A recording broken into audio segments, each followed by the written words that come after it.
permohonan gerasi itu dikabulkan oleh Presiden atas pertimbangan Mahkamah Agung. Nah, isi dari permohonan gerasi itu adalah pengurangan hukuman pidananya dari 18 tahun menjadi 12 tahun. Inilah kabar gembira dari Istana untuk Antasari Azhar yang 6 bulan lalu mengajukan gerasi ke Presiden. Esoknya, hari Kamis 26 Januari 2016, pasca dikabulkannya gerasi Antasari oleh Presiden Joko Widodo, mantan Ketua KPK ini langsung berkunjung ke Istana untuk menemui Presiden Jokowi. Saat mencari fakta, Pak, apakah ada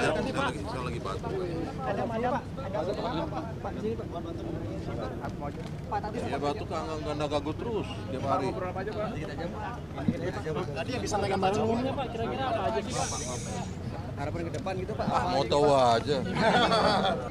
Kalau dari pertemuannya apa tadi, Pak? Kalau udah dikit sudah, Pak.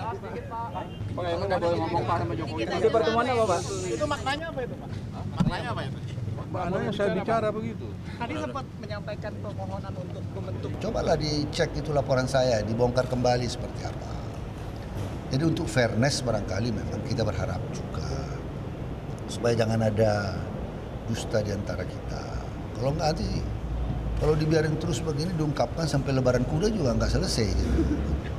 Harus selesai juga gitu. Hukum adalah hukum. Ya kan? Makanya Pak Antasari juga harus gentleman.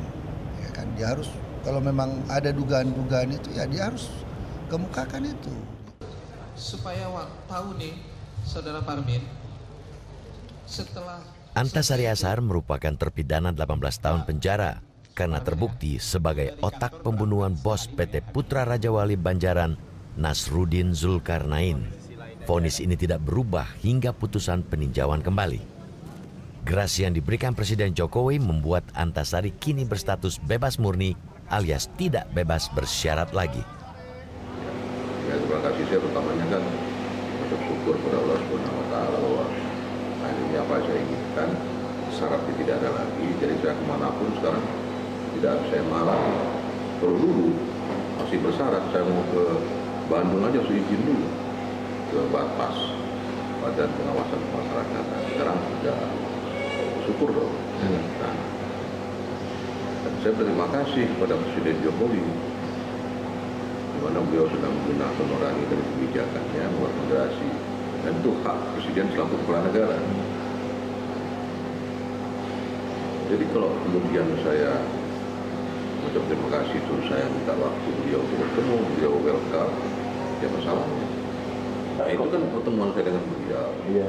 Jadi ada yang kita bicarakan yang tidak perlu publik tahu.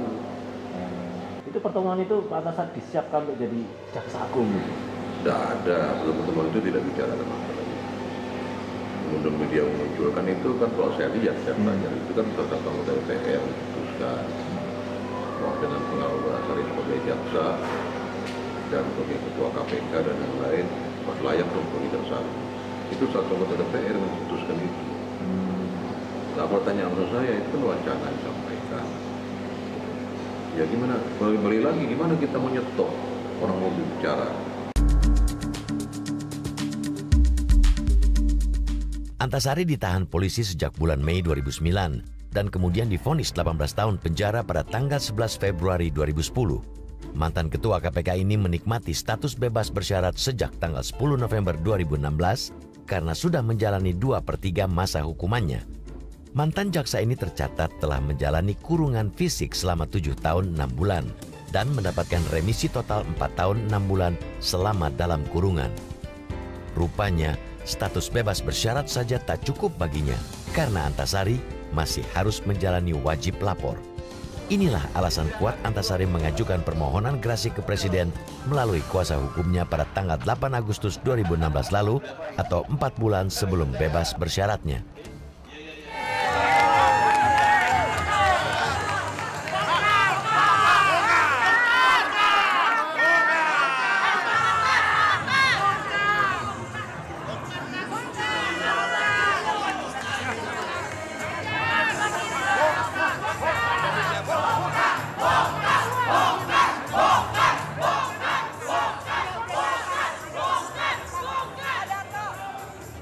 hari Jumat 27 Januari 2017 atau sehari pasca Antasari berkunjung ke istana, mantan ketua KPK ini muncul untuk yang pertama kali di panggung politik.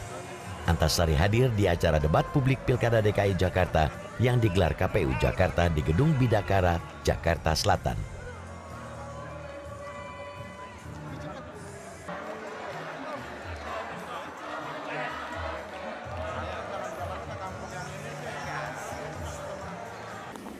Ya sampai hari ini yang sudah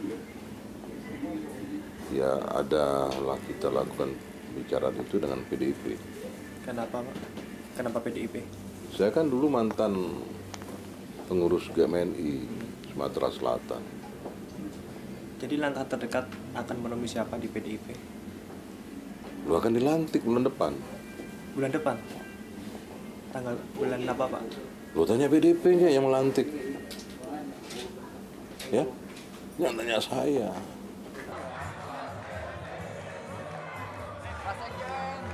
Soal bergabungnya Antasari, Ya, beliau memiliki kesesuaian nilai ya dengan Satyam Eva Jayate, di mana kebenaran akhirnya akan menang. Iya. Ya, di luar. Ini sebagai pertanda resmi Pak Antasari bergabung Pak Safri. Jalan Pak, beliau keringat. Ya, siapa yang menjadi korban ketidakadilan dalam hukum, ya cocok bergabung bersama dengan PDI Perjuangan. Karena Pak Antasari juga meyakini hal yang sama. Satyam Eva Jayate, bahwa pada akhirnya kebenaranlah yang akan menang. Jalur dan jalan politik Antasari Azhar sudah terbuka. Ada beberapa partai dan petinggi partai yang dilihat publik dekat dengan Antasari. Masing-masing partai tentu sudah mengirim sinyalnya, dan Antasari juga siap menerima pinangannya. Ya, Karena GMNI tadi ya Pak? ya ada chemistry, ada kesamaan ideologi. Jadi saya tidak lagi merasa canggung ya. Jadi bukan masuk rumah baru gitu bagi saya. Karena dulu saya bergerak sama-sama dengan itu, mereka sekarang ada di dalam. Kenapa nggak ke Golkar Pak? Kan selama ini yang seperti menjadi teman dekat adalah Pak Yusuf Kalla. Bapak Karena kan mantan ketua Golkar. Yusuf Kalla kan bukan ketua umum Golkar lagi, mantan ketua umum Golkar. Loh, kita berteman bersinergi dengan orang tua asal satu partai. Enggak. Walaupun saya di sini, yang Anda sebut tadi, taruh di merah misalnya. Terus kemudian saya ditutup kemungkinan untuk bersahabat dengan Yusuf Kalla, kan tidak. partainya Pak Surya Paloh kan bisa juga Pak, karena kan juga hubungan Bapak dengan politisi-politisi dan tokoh politik ini cukup kuat. Mereka tidak nawarin saya. Oh itu. Kalau yang sini kan, yang merah, katakanlah PDIP, banyak mantan-mantan aktivis GMNI, saya di dalam. Dan mereka menyambangi saya waktu saya di dalam. Selaku kader GMNI yang dipenjarakan.